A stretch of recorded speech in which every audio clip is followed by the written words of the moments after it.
بسم اللہ الرحمن الرحیم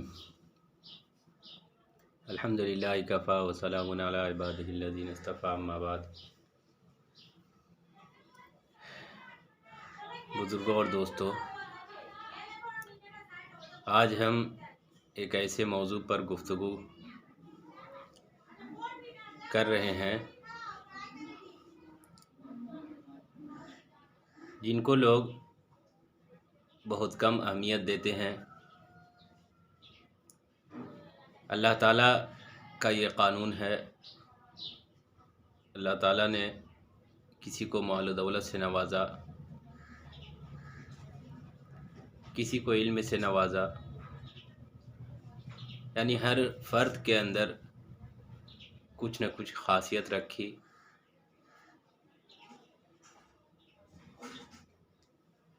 تو یہ چیزیں جو اللہ کی طرف سے ہوتی ہیں وہ اللہ کی نعمتیں ہوتی ہیں، چاہے وہ مال و دولت کی شکل میں ہو، چاہے وہ اولاد کی شکل میں ہو، چاہے وہ روپے پیسے کی شکل میں ہو، چاہے وہ صحت کی شکل میں ہو، چاہے وہ علم کی شکل میں ہو۔ اللہ تعالیٰ کی یہ نعمتیں ہیں، اور یہ دے کر اللہ تعالیٰ ہمیں آزمائش میں مبتلا کرتا ہے، ہمیں آزماتا ہے، ہمارا امتحان لیتا ہے۔ اگر ہم ان امتحانات میں کامیاب ہو جائیں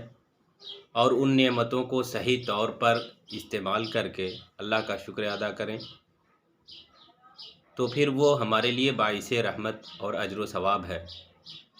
اور اگر ہم ان نعمتوں میں خیانت کریں تو یہ ہمارے لیے وبال جان ہے اور یہ گرفت کا سبب ہے۔ اللہ تعالیٰ ہم سے پرسش فرمائے گا، ہم سے حساب لے گا، ہم سے پوچھے گا تمہیں ہم نے علم دیا تھا، ہم نے تمہیں علم دیا تھا، تم نے اس علم کو کہاں خرچ کیا؟ ہم نے مال و دولت عطا کی تھی، اس مال و دولت کو کہاں صرف کیا؟ ناجائز جگہ میں صرف کیا یا اللہ کی راہ میں صرف اور خرچ کیا، اللہ کی بندوں کی مدد کی؟ تو یہ جو نعمتیں ہیں، ان نعمتوں کو ہمیں صحیح طور پر استعمال کرنا چاہیے۔ آج ہم جس موضوع پر لب کشائی کر رہے ہیں وہ موضوع ہے مفلس کون ہے۔ بزرگوں اور دوستو، اللہ کے رسول صلی اللہ علیہ وسلم نے صحابہ کرام رضی اللہ عنہم سے یہ سوال کیا کہ جانتے ہو مفلس کون ہے؟ صحابہ کرام رضی اللہ عنہم نے عرض کیا، انہوں نے فرمایا کہ اللہ کے رسول صلی اللہ علیہ وسلم مفلس تو وہ ہے جس کے پاس مال و دولت کی کمی ہے، وہ مفلس ہے۔ جس کے پاس روپے پیسے کی کمی ہو، جو قلاش ہو، جو دانے دانے کا محتاج ہو، جو کھانے کا محتاج ہو،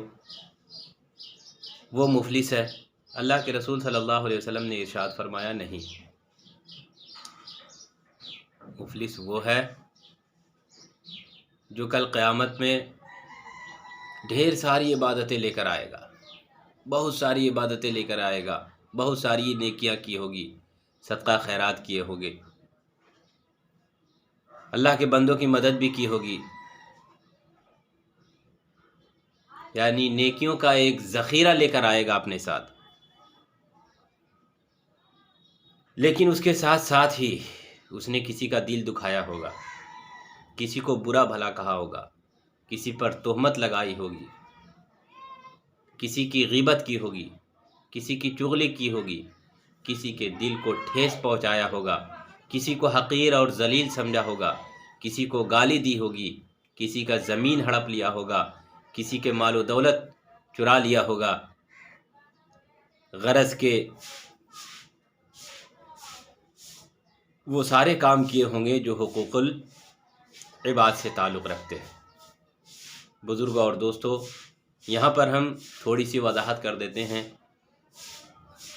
حقوق دو طرح کے ہیں، ایک حقوق اللہ، ایک حقوق العباد۔ اللہ کا ہم پر کیا حق ہے؟ اللہ تعالیٰ نے ہمیں کس لیے پیدا کیا ہے؟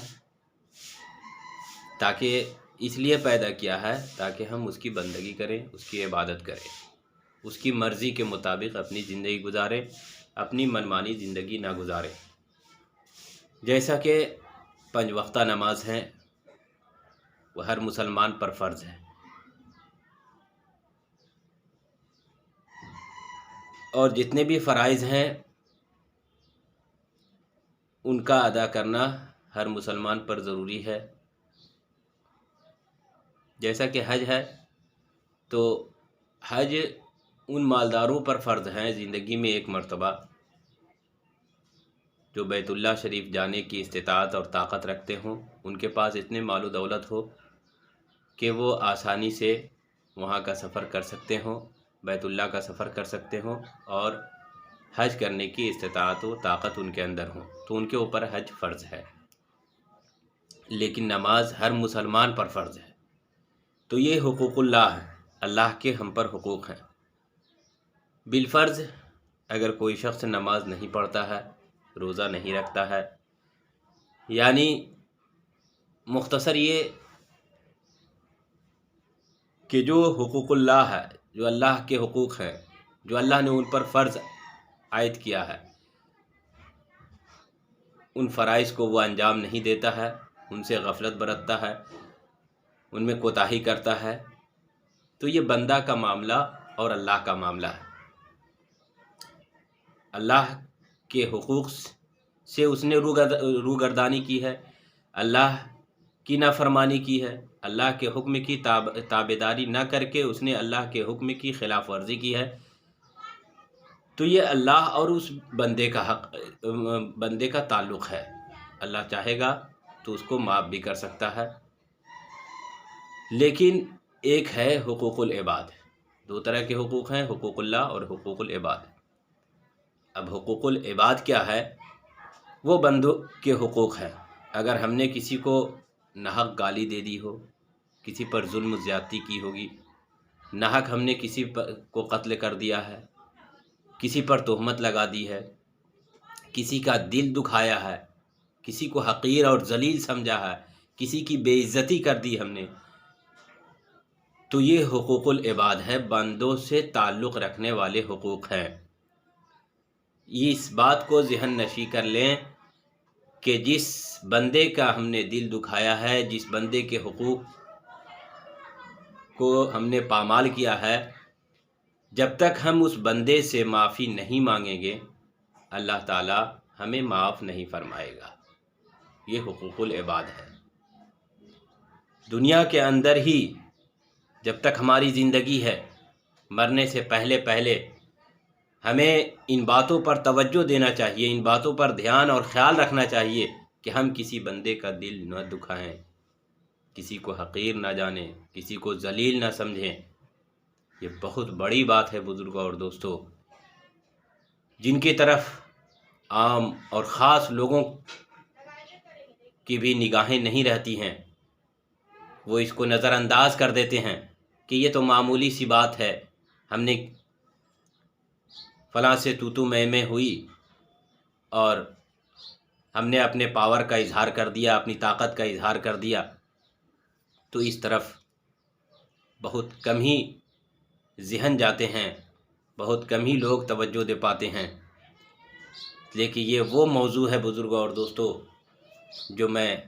آج آپ کے سامنے لب کشائی کر رہا ہوں، جس پر ہم گفتگو کر رہے ہیں۔ تو اب بات آ جاتی ہے کہ اللہ کے رسول صلی اللہ علیہ وسلم نے صحابہ کرام سے اسی لیے فرمایا تھا، آپ صلی اللہ علیہ وسلم نے ان کی ذہن کو، ان کی توجہ کو اس طرف مبذول کرایا کہ دیکھو، غور کرو، دھیان دو کہ تمہارے جانب سے کسی انسان کا دل نہ دکھنے پائے،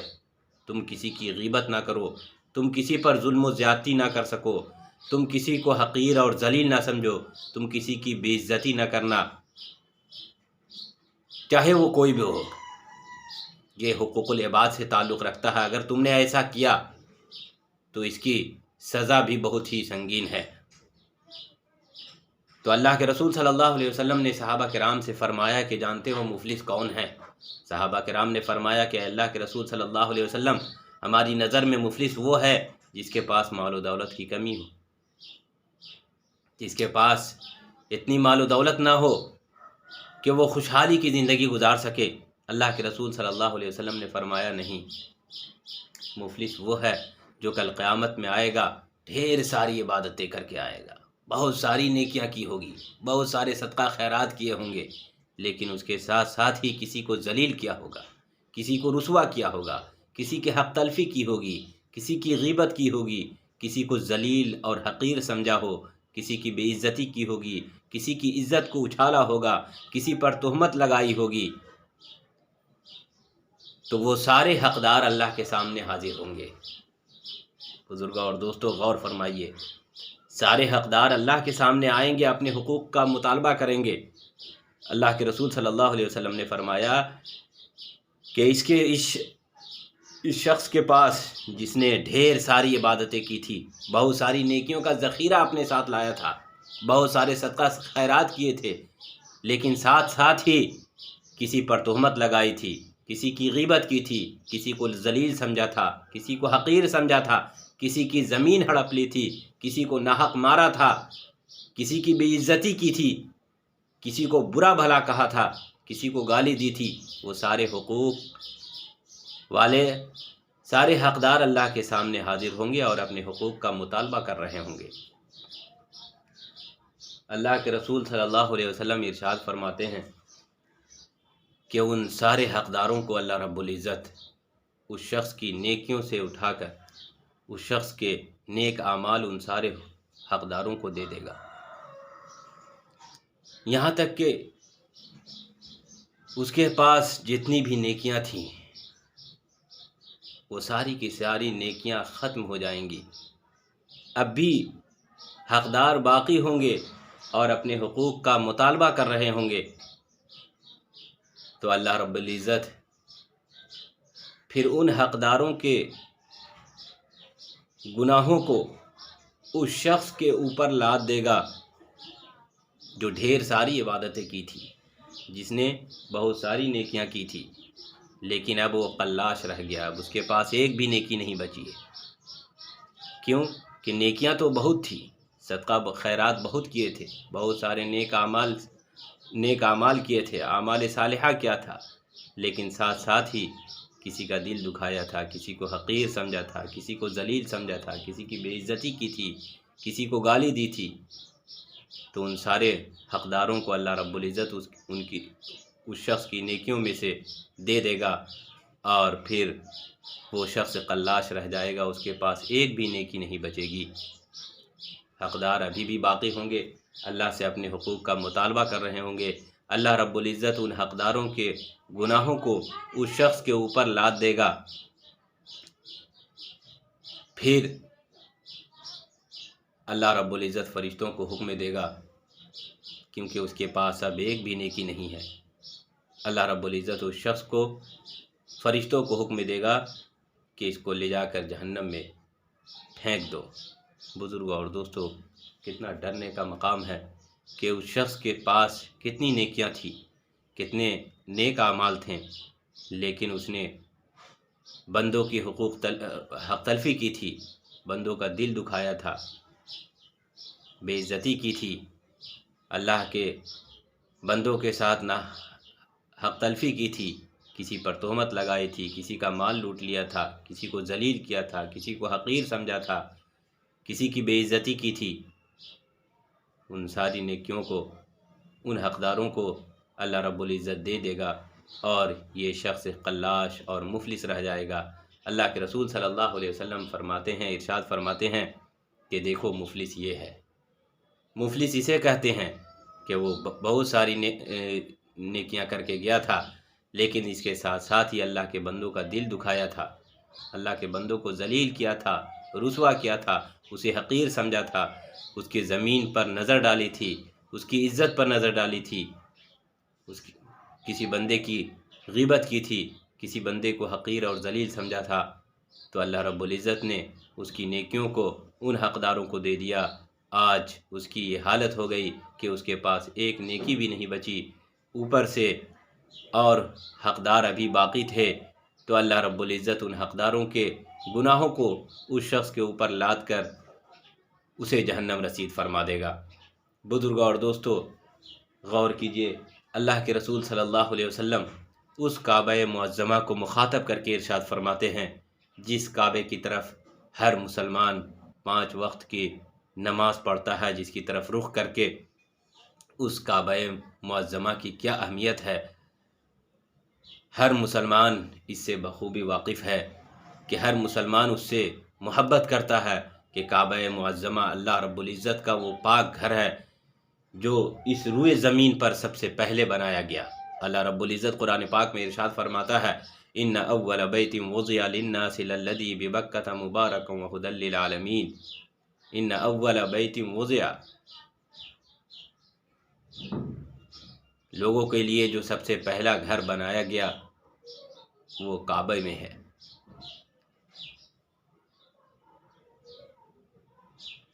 وہ باعث ہدایت ہے اور بابرکت گھر ہے۔ اس کعبہ معظمہ کے بارے میں اللہ رب العزت نے ارشاد فرمایا۔ اسی کعبہ معظمہ کو اللہ کے رسول صلی اللہ علیہ وسلم مخاطب کر کے ارشاد فرماتے ہیں، غور کیجئے۔ اللہ کے رسول صلی اللہ علیہ وسلم فرماتے ہیں، ارشاد فرماتے ہیں، اے کعبہ معظمہ، تم سے میں بہت زیادہ محبت کرتا ہوں، تیری عظمت میرے دل میں ہے، تو اللہ کا پاک گھر ہے، لیکن ایک مسلمان سے بڑھ کر نہیں۔ آپ اس حدیث پاک پر غور کیجئے بزرگ اور دوستوں۔ جس کعبہ معظمہ کی طرف ہم 5 وقت رخ کر کے ہر مسلمان نماز پڑھتے ہیں، چاہے دنیا کے کسی گوشے میں ہو، کسی کونے میں ہو، ہر مسلمان اس کی عظمت کو پہچانتا ہے، اس کی عزت کرتا ہے، اس کی قدر کرتا ہے، اور اس کعبہ معظمہ کو دل سے محبت کرتا ہے۔ اسی کعبہ معظمہ کو اللہ کے رسول صلی اللہ علیہ وسلم نے مخاطب کر کے ارشاد فرمایا۔ اور اس میں غور کرنے والی بات یہ بھی ہے کہ وہ کعبہ معظمہ تو سننے والا نہیں، اللہ کے رسول صلی اللہ علیہ وسلم نے پھر کیوں مخاطب کیا، یہ ایک سوال ہے۔ اللہ کے رسول صلی اللہ علیہ وسلم نے اس کعبہ معظمہ کو مخاطب کر کے کیوں ارشاد فرمایا کہ اے کعبہ معظمہ، تو بہت باعزت ہے، میں تیری قدر کرتا ہوں، تیری عظمت کو پہچانتا ہوں، لیکن ایک مسلمان سے بڑھ کر تیری عظمت نہیں ہے۔ آخر یہ بات اللہ کے رسول صلی اللہ علیہ وسلم نے کیوں فرمائی؟ اس لیے کہ کعبہ تو سننے والا نہیں۔ بزرگ اور دوستو، وجہ یہ ہے کہ اللہ کے رسول صلی اللہ علیہ وسلم نے ہماری توجہ کو اس طرف مبذول فرمایا، ہماری توجہ دلانے کے لیے اللہ کے رسول صلی اللہ علیہ وسلم نے کعبہ معظمہ کو مخاطب کیا کہ دیکھو، غور کرو، اپنے کانوں کو کھول کر سن لو کہ وہ کعبہ معظمہ جس کی طرف رخ کر کے ہر مسلمان 5 وقت کی نماز پڑھتا ہے، اس کی اہمیت کو وہ جانتا ہے، اس کی عظمت کو وہ پہچانتا ہے، پھر بھی ایک مسلمان سے بڑھ کر اس کعبہ معظمہ کا مرتبہ نہیں ہے۔ تاکہ ہم سمجھ جائیں اور اللہ کے بندوں کے ساتھ نیک سلوک کریں۔ اللہ کے کسی بندے کو، چاہے وہ امیر ہو، غریب ہو، چاہے وہ کسی خطے سے تعلق رکھنے والا ہو، چاہے وہ کسی صوبے سے، دنیا کے کسی گوشے سے تعلق رکھنے والا ہو، ہم اس کا دل نہ دکھائیں، ہم اسے حقیر نہ سمجھیں، ہم اسے ذلیل نہ کریں، ہم اسے رسوا نہ کریں۔ اگر ایسا کرتے ہیں تو پھر ہم نے جتنی بھی نیکیاں کی ہیں، اور یہ ہر شخص کو معلوم ہے کہ ہماری عبادتیں کیسی ہیں، ہماری نیکیاں کیسی ہیں، تو اگر ہم نے کسی انسان کا دل دکھایا ہے، کسی کی بے عزتی کی ہے، کسی مسلمان کو حقیر اور ذلیل سمجھا ہے، اور صرف مسلمان ہی نہیں بلکہ اللہ کا بندہ، چاہے کوئی بھی ہو سکتا، اللہ کے جتنے بھی بندے ہیں، اگر اللہ کے کسی بندے کا دل ہم نے دکھایا ہے، اس کے مال کو ہڑپا ہے، اس کی عزت کو اچھالا ہے، اسے حقیر سمجھا ہے، اسے ذلیل سمجھا ہے، اسے رسوا کیا ہے، اس کی غیبت کی ہے، اس کی چغلی کی ہے، یا اس پر تہمت لگائی ہے، یا اس کے مال کو ہڑپ لیا ہے، تو ہمیں اس دنیا میں جب تک ہماری زندگی ہے، مرنے سے پہلے ہم اس بندے سے معافی مانگ لیں۔ مرنے سے پہلے اگر ہم نے کسی بندے کا دل دکھایا ہے، کسی بندے کی عزت اچھالی ہے، تو جب تک وہ بندہ ہمیں معاف نہیں کرے گا، بزرگوں اور دوستوں، کل قیامت میں اللہ رب العزت بھی ہمیں معاف نہیں کرے گا۔ اور پھر ہمارے ساتھ بھی وہی ہوگا جو اس شخص کی ہوتی جو اس شخص کی جس طرح کیفیت اور حالت ہوئی تھی کہ جو ڈھیر ساری عبادتیں لے کر گیا تھا اللہ کے پاس، بہت ساری نیکیوں کا ذخیرہ لے کر گیا تھا، لیکن ساتھ ساتھ ہی اس نے اللہ کے بندوں کا دل دکھایا تھا، اللہ کے بندوں کی حق تلفی کی تھی، تو اللہ رب العزت ان حقداروں کو ان کی نیکیوں اس شخص کی نیکیوں میں سے دے دیا تھا، اور وہ شخص قلاش اور مفلس رہ گیا تھا، پھر بھی حقدار باقی تھے اور وہ اپنے حقوق کا مطالبہ کر رہے تھے، تو اللہ رب العزت نے انصاف فرمایا اور ان حقداروں کے گناہوں کو اس شخص کے اوپر لاد کر جہنم رسید فرما دیا۔ یہ ڈرنے کی بات ہے کہ ہمارے ساتھ بھی ایسا ہی سلوک نہ ہو، ہمارے ساتھ بھی اللہ رب العزت ایسا نہ کریں۔ تو اس کے لیے ہمیں جب تک ہماری زندگی ہے ہم اللہ کے بندوں کے ساتھ نیک برتاؤ کریں، ان کے ساتھ مل جل کر رہیں، اور اگر زندگی میں کسی کے ساتھ کسی کا دل ہم نے دکھایا ہے تو مرنے سے پہلے اس سے معافی مانگ لیں۔ جب تک وہ شخص معاف نہیں کریں گا، جب تک وہ شخص ہم سے راضی نہیں ہوگا، اللہ رب العزت بھی ہمیں معاف نہیں کرے گا۔ تو بزرگوں اور دوستو، اس عنوان کے تحت آج ہم نے آپ سے گفتگو کی ہے۔ امید ہے کہ ہم تمام لوگ اس پر عمل کرنے کی کوشش کریں گے، اور کار خیر سمجھ کر اس ویڈیو کو اللہ کے بندوں تک پہنچائیے، تاکہ ہماری ذہن اس طرف مبذول ہو جائے، ہماری توجہ اس طرف آ جائے کہ ہم تمام لوگوں کے ساتھ مل جل کر رہیں، اور اللہ کے کسی بندوں کے دل کو ٹھیس نہ پہنچائے، اللہ کے کسی بندے کو حقیر اور ذلیل نہ سمجھیں، اور کسی کی عزت نہ اچھالیں۔ اگر ایسا ہم سے ہو گیا ہے تو ہم اس سے معافی مانگ لیں، اپنی زندگی ہی میں معافی مانگ لیں، کیونکہ مرنے کے بعد ہماری یہ معافی قبول نہیں ہوگی۔ جب ہم مر جائیں گے اور ہم نے کسی کا دل دکھایا ہوگا تو کل قیامت میں پھر وہ اللہ کے سامنے مقدمہ دائر کرے گا، اور اللہ رب العزت ہم سے حساب لے گا، ہماری نیکیوں میں سے اس شخص کو دے دے گا۔ تو بزرگوں اور دوستو، ہمارا کیا حال ہو جائے گا، ہماری کیا کیفیت ہوگی، ہماری کیا حالت ہوگی۔ تو اللہ رب العزت سے توفیق مانگتے ہیں، اللہ سے دعا کرتے ہیں کہ اے اللہ ہم تمام لوگوں کو اپنے احکام پر چلنے کی توفیق عطا فرما، اور اپنے بندوں کے ساتھ نیک سلوک کرنے کی توفیق عطا فرما۔ اے اللہ ہم تجھ سے معافی مانگتے ہیں، تجھ سے دعا کرتے ہیں کہ اے اللہ تو ہماری مدد فرما، تیری توفیق ہمارے ساتھ رہے، تو ہم تیرے احکام پر بخوبی طور پر چل سکیں گے، تیرے احکام کو بجا لا سکیں گے، اور شیطان کے راستے سے گریز کریں گے۔ اے اللہ ہمیں شیطان کے بہکاوے سے حفاظت فرما۔ اے اللہ ہمارے اندر اتنی طاقت عطا فرما کہ ہم ہر اللہ کے بندوں کے ساتھ نیک سلوک کر سکیں، ان کے ساتھ اچھا برتاؤ کر سکیں۔